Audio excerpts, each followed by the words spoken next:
сонгуулийн тухай ярьж байгаа шиг байна. Бид хоёр одоо Монголоос гараад 2-3 онцсон сонгуулийн мэдээлэлээс авч чадаагүй. Ингээд Зүг ТV-гээ үзээд ингээд сонгуулийн мэдээ авчих амар юм байна. Дараагийн зүйл бол энэ Soy project. Интернет компаниуд үзүүлж байгаа багцны шинэ үйлчлэгээр IP 77 гэдгээр явж байгаа. IP 77 гэдэг маань ерөнхийдөө үнгүй та бүхэн гэр орныхын тухай найзлуулдаг сар одоо тийм боломжийг үүсгэж байгаа.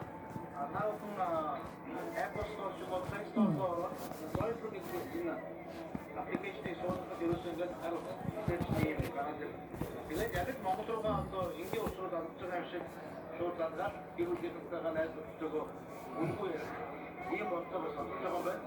За энэ тав өөрөө интернетээр болсон байна. Нөгөө тийм заавал интернетээр болсон байна. Шаардлагагүй учраас одоо Viber ч юм уу, Messenger ч юм уу одоо хамаагүй давуу талтай ийм зүйлүүд бас байна. Тийм учраас агшаа явж байгаа хүмүүс